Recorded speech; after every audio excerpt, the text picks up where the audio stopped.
Hi kids, hey, it's Josh here again, and it's another episode of the Bible, and this is an atheist point of view.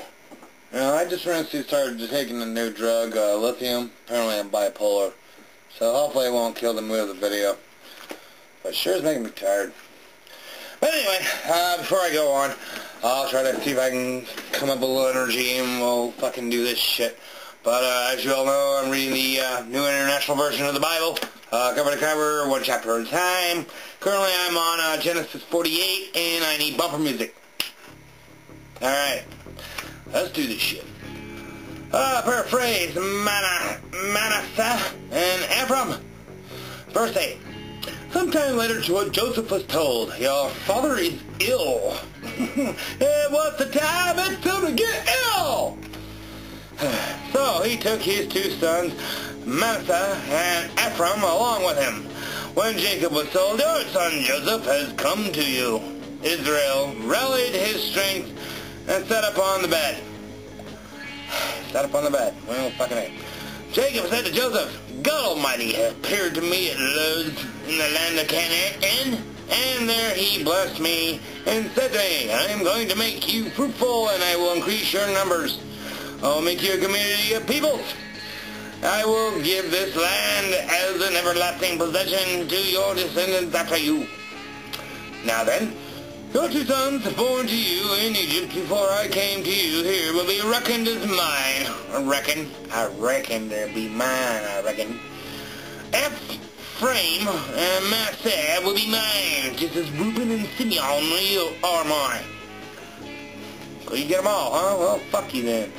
"Any children," you have all the fucking kids, "any children born to you after them will be yours in the territory they inherit. They will be reckoned under the names of their brothers, as I was returning the names of their brothers." I was returning from Padan to my star. Rachel died in the land of Canaan. It's that time, fucking bitch. While we were still on our way. Yeah. A little distance from the wrath of Ephrath. So I buried her there beside the road to Ephrath, that is, Bethlehem. Verse 8. When Israel saw the sons of Joseph, he asked, "Who are these?" "They are the sons God has given me here," Joseph said to his father. And Israel said, "Bring them to me so I may bless them." Because that's important. Yeah. Verse 10.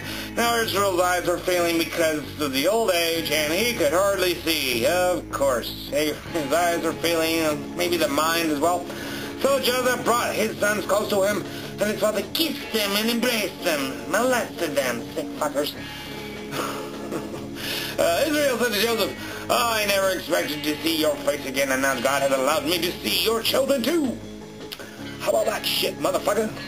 Then Joseph removed them from Israel's knees and bowed down with his face to the ground. Jacob, make up his mind on his fucking name, Christ. And Joseph took both of them, Ephraim on his right towards Israel's left hand, and Manasseh on his left toward Israel's right hand. Huh? What the fuck? That brought them close to him. Well, it ain't any more confusing, but whatever. But Israel reached out his right hand, and put it on Ephraim's head, though he was the younger, and crossing his arms. He put his left hand over Manasseh's head, even though Manasseh was the firstborn. Whatever the fuck that's supposed to mean, what the fuck is the relevance? Never the fuck mind. Verse 15. Then he blessed Joseph and said, "May the God before whom my fathers Abraham and Isaac walked, and God who had been my shepherd all my life to this day, lowly shepherd, the angel who has delivered me from all harm, may he bless these boys. May they be called by my name and the names of my fathers Abraham and Isaac, or Jacob, or Israel, or whatever. Fuck it. And may they increase greatly upon the earth." When Joseph saw his father placing his right hand on Ephraim's head, he was displeased, for he took hold of his father's hand to move it from Ephraim's head to Manasseh's head. Joseph said to him, No, my father, this one is the firstborn. Put your right hand on his head. God, what the fuck are you thinking? God! Fuck, don't use your left hand, you dumbass. Unless you're left-handed. Or in this case, maybe if you're ambidextrous, you can go ahead and take your pick. But his father refused and said, I know, my son, I know. He too will become a people, and he too will become great. Nevertheless, his younger brother will be greater than he, and his descendants will become a group of nations, and then they become corporations, because we all know that corporations are people too, but they just can't go to the chair. Verse 20, he blessed them that day and said, in your name will Israel pronounce this blessing. Israel, or Jacob, whatever you want to call him. He's got two names now. May God make you like Ephraim and Manasseh. So he put Ephraim ahead of Manasseh. Verse 21, then Israel said to Joseph, I am about to die. Alright then, but God will be with you and take you back to the land of your fathers. Verse 22 in the last motherfucking verse in this motherfucking chapter.